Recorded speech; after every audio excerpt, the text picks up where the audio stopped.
Freemasonry began with the skilled stonemasons of medieval England, Scotland, and France, way before the Enlightenment. Their trade secrets made them valuable artisans in the construction of castles, cathedrals, and all the important buildings of the time.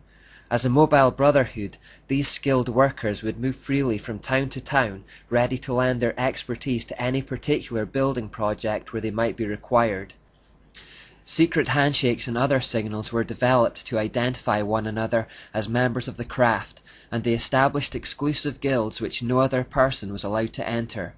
These guilds, called lodges, were primitive types of trade unions that were mainly for protection and credibility.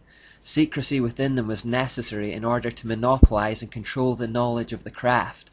You see, if everyone knew how to do their job, these skilled workers wouldn't be as highly sought after, and this would have an impact on the amount of work they were given and the kind of fees they could command. So even at this relatively innocent stage, we see them trying to control information flows to retain power. Scottish Masons in particular were known to have developed passwords and secret handshakes by the 17th century, and this kind of thing soon spread throughout all the lodges. This wasn't unique to the stonemasons either. Secrecy was commonplace in all types of medieval guild in those days. It was knowledge of a specific skill or craft that gave people prestige and earning power, so they all tried to protect what they knew. This is the relatively innocent origin of Freemasonry, and the period that is now known as operative Masonry, because it was simply about the literal operations of the building trade. As early as the 14th century, however, we start to see sinister glimpses that these lodges had begun to associate on some level with Nimrod. In the latter half of that century, a series of 115 documents called the Old Charges were composed to outline in a formal way the nature, organization, and functions of the craft. A 1425 manuscript shows that Freemasons had begun to trace their origins back to Nimrod as the instigator of the first great building project in world history, the construction of the Tower of Babel.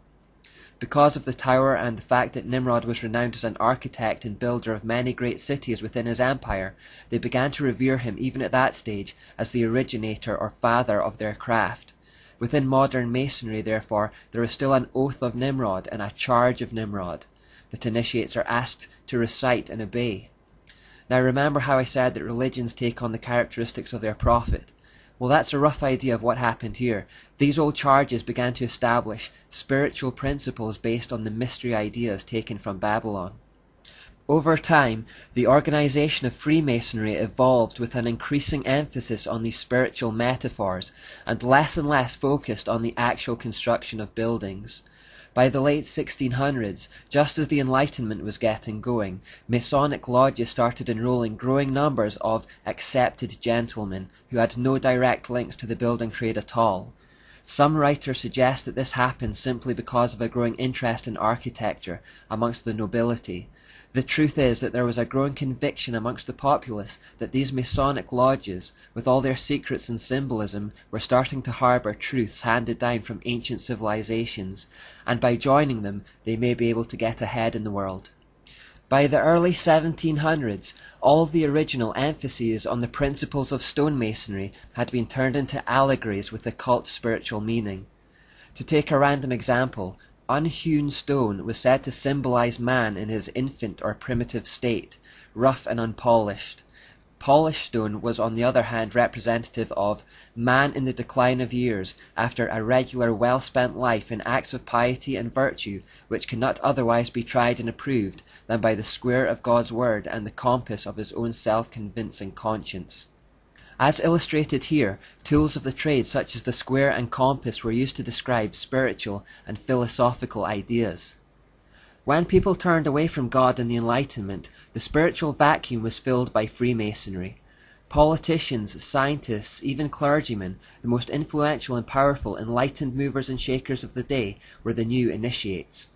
Freemasonry stopped being about the operative building trade and instead became what's referred to as speculative, because it had nothing to do with the physical building trade anymore and did instead speculate as to the true spiritual meanings behind the original symbols.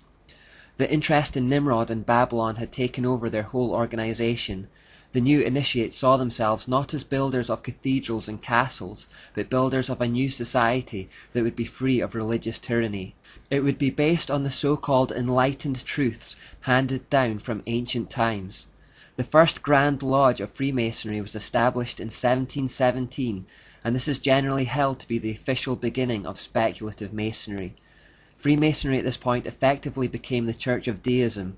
It was also from this point that Freemasonry effectively became the truest form of the ancient mysteries in the world, having gathered ancient wisdom from all the mystery religions throughout history. Freemasonry then leads us on to the infamous Illuminati.